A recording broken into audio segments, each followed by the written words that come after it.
Charlie Kirk ఆయన ప్రాణాన్ని కోల్పోయాడు. ఆ దేశంలో ఒక మంచి ఉద్యమం రావాలి, అందరూ బతుకులు మారాలి, అందరూ పద్ధతిగా బతకాలి. ఈ చినిగిపోయిన బట్టలు వేసుకొని రోడ్ల మీద నడవడం, ఒక విలువ లేని స్త్రీగా అలా కనబడకూడదు, మర్యాద కలిగిన స్త్రీలుగా ఉండాలి. అలాగే పురుషులు కూడా పద్ధతి కలిగి బతకాలి. మగాళ్ళు పెళ్లి చేసుకోవడం ఏంటి, ఆడవాళ్ళు పెళ్లి చేసుకోవడం ఏంటి, అసలు ఎక్కడుంది అది? దేవుడు పెట్టిన పద్ధతిని మార్చేశారు. మీరంతా మారాలి, మన దేశం పాడైపోతుంది.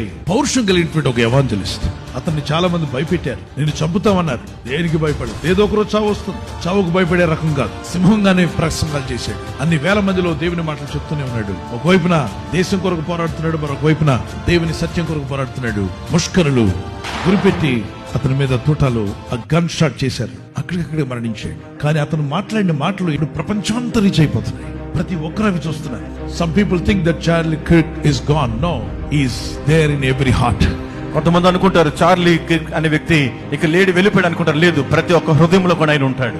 His spirit is with the Lord. ఆయన ఆత్మ ప్రభు వద్ద ఉన్నది. That's why Jesus said, don't be afraid of people. దేహమును చంపే వారికి భయపడొద్దన్నాడు. శరీరాన్ని మాత్రమే చేయగలరు, కానీ ఆత్మని ఏమి చేయలేరు. అలాంటి వరకు మీరు భయపడనక్కర్లా. Real life of human being starts after the death.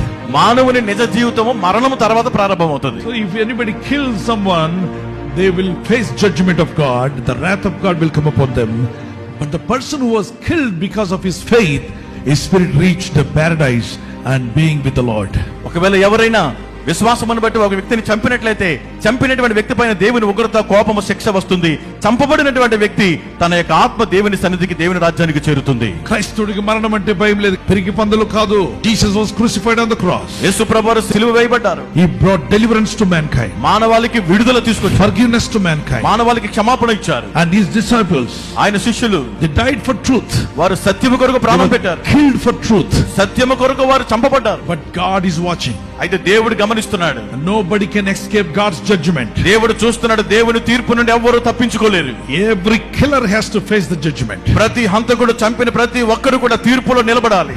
క్రైస్తవుని మరణము అంతము కాదు, అది జీవం. సజీవంగా వాళ్ళు ఉంటారు, సజీవులుగా నిలిచిపోతారు.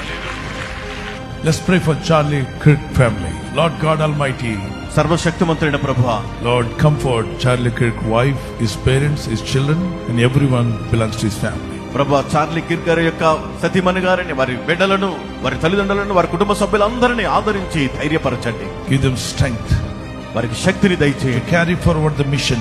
Bless them, Lord. Provide all the needs. In Jesus' mighty name I pray. ఆ పరిచర్యను ముందుకు కొనసాగించే నీ కృపను అనుగ్రహించి వారిని ఆశీర్వదించి వారి ప్రతి అక్కర తీర్చమని యేసు నామములో ప్రార్థించి అడుగుచున్నాము తండ్రి.